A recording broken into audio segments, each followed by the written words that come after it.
vais vous parler d'un petit produit que j'ai trouvé.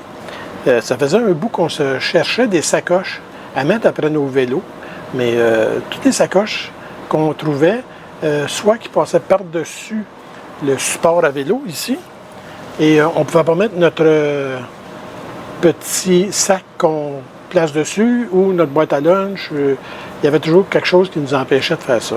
Fait que je regardais pour des sacoches qui s'accrochent directement sur le côté du vélo, du support à vélo. Et c'était dispendieux. Disons qu'on n'est pas des cyclotouristes, donc on n'a pas besoin des choses extrêmement dispendieuses et qui vont durer dans le temps des années et des années, puis qui peuvent résister à la pluie, à beaucoup d'années de cyclotourisme. Nous autres, ce qu'on voulait, c'est une sacoche de vélo, qu'on puisse mettre nos choses dedans, qu'on accroche ça, on part pour une balade de 4-5 heures, et on revient, puis on enlève ça, puis tout était parfait. Donc, j'ai finalement trouvé, chez Canadian Tire, un ensemble. C'est la marque Raleigh. On peut voir ici le produit final. Qu'est-ce que ça donne? 2 barrures et en masse de place mettre du matériel, toutes sortes de choses, des manteaux. On a même une glissière à l'intérieur avec une poche pour mettre des choses qu'on ne voudrait pas qui se promènent dans le sac. Maintenant, on ferme ça de même. Ce qui vient dans l'emballage. Le coût, c'est 59,95 plus taxes. Ça vient comme ça. Si vous le cherchez, si jamais ça vous intéresse, puis vous le cherchez, vous allez trouver ça dans la rangée des accessoires de vélo. Ça vient en paquet de 2. Et chaque sac comprend une housse pour la pluie. Ça comprend 2 insertions en plastique, comme ça, que l'on insère à l'intérieur, ce qui donne la forme du sac du vélo, puis qui garde. Parce que souvent, on voit ça, les sacoches après les vélos, là, c'est tout effoiré, là. Le stock est tout dans le fond. Ça se promène, ça bardasse.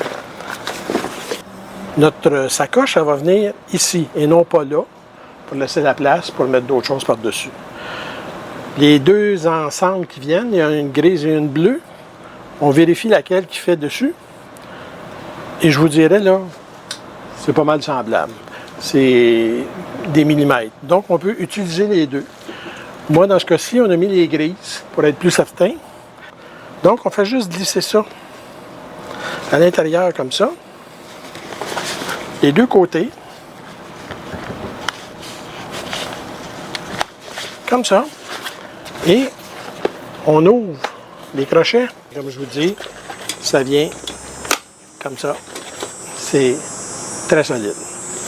Ensuite de ça, ici, on a toujours une petite barre. Donc, moi, ce que je fais, dans le cas de ce type de support-là, on a 2 anneaux ici. Celle-là, je la passe en dessous, je la remonte en arrière. Je descends mon élastique et je viens accrocher comme ça. Donc, ça, c'est accroché ici après le support. Fait que ça ne bouge pas. On peut voir, là, c'est très solide. Pour l'installation des plastiques, comme j'ai dit, c'est vraiment bien expliqué sur la feuille. Je ne le ferai pas parce que ça prend un petit peu de temps. Il faut s'amuser à rentrer au fond. On a comme une doublure, comme une pochette au fond, que un des côtés rentre comme ça. Et ici, sur le côté en haut, on a la même chose. Je ne sais pas si vous voyez, on a une pochette ici, que le haut va rentrer comme ça. C'est ce qui va donner la forme du sac.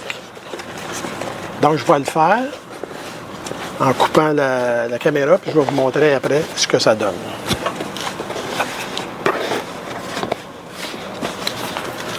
Donc, vous voyez,